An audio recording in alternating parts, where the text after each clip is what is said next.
సంతానానికి 30,000, 4వ సంతానానికి 40,000 పాపులేషన్ మేనేజ్మెంట్ పాలసీపై ఏపీ సీఎం చంద్రబాబు ప్రకటన. కొంచెమైనా బుద్ధి సిగ్గు ఉన్నాడు ఎవడు కూడా ఇట్లా మాట్లాడాడు. మిస్టర్ చంద్రబాబు నాయుడు, నేను ఒకటే అడుగుతా ఉన్నాను. నువ్వు సరే, నువ్వంటే 70 సంవత్సరాలు కాబట్టి పక్కన పెడదాం. మీ కొడుకు 40 సంవత్సరాల వయసులో ఉన్నాడు కదా. మీ మనవడు నీకు ఒకటే కొడుకు, నీ కొడుకు ఒకటే కొడుకు. ఓకే, నువ్వు నీ కొడుకుతోటి ఇగో సంతానాన్ని పెంచండి. మీరు పెంచి ఆదర్శంగా నిలవాలి ప్రజలకి, ఆంధ్రప్రదేశ్ ప్రజలకు ఆదర్శంగా నిలవాలి. మీరు ఇట్లా హామీలు ఇచ్చి కాదు. ఏంది జనాభా ఎంత పెరుగుతుంది, జనాభాను కంట్రోల్ చేయాల్సినటువంటి ఒక పాలకులు జనాభాను పెంచుకొని చెప్పేసి 3వ సంతానానికి 30,000, 4వ సంతానానికి 40,000 అంటూ హామీలు ఇచ్చేస్తున్నారు. మేము 30,000 ఇస్తారు కావచ్చు, కానీ కుటుంబాన్ని ఎవరు పోషించాలి? ఇప్పుడున్నటువంటి ఈ పరిస్థితిలో ఒక కొడుకు ఒక బిడ్డ ఉంటేనే వాళ్ళని చదివించడానికి, వాళ్ళకి కనీసం ఒక మంచి జీవితాన్ని ఇవ్వడానికి శాలరీ సరిపోవట్లేదు. 30,000, 40,000, 50,000 ఇచ్చా కానీ శాలరీ సరిపోయే పరిస్థితిలో ఈరోజు పరిస్థితుంది. అలాంటిది మీరు 3 కనాలి, 4 కనాలని చెప్తున్నారు.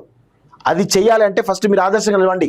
మీ కుటుంబంలో మీ కొడుకుని అడగాలి లోకేష్, ఆయనతోటి 3 పిల్లల్ని 4 పిల్లల్ని కని ఆదర్శంగా నిలిచి పక్కలో ఇప్పండి. మీరు మాత్రం ఒకటే కొడుకు కంటారు, కానీ ప్రజల్నేమో 4, 5 కనమని చెప్పేసి మీరు ఆఫర్ చేస్తారా? ఎంత దుర్మార్గమే నాకు అర్థం కాదు. గిరా పాలన సిగ్గుండాలి కొంచెమైనా చంద్రబాబు నాయుడు. సిగ్గుపడే ఏం బతుకో నీకు అర్థం కాదు. ఇంత దుర్మార్గం బతుకా. చీ.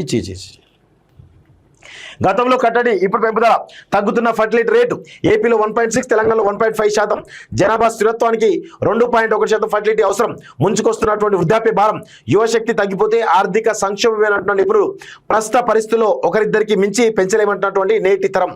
తెలంగాణకు వృద్ధాప్య గండం. తెలంగాణలో జననాల రేటు పతనం తీవ్ర ఆందోళన కలిగిస్తుంది. ఇటీవల రాష్ట్ర ప్రభుత్వం విడుదల చేసినటువంటి సోషియో ఎకనామిక్ అవుట్లుక్ 2026 ప్రకారం తెలంగాణలో TFR కేవలం 1.5గా నమోదు కాగా, ఇది జాతీయ సగటు 1.9 కంటే చాలా తక్కువ.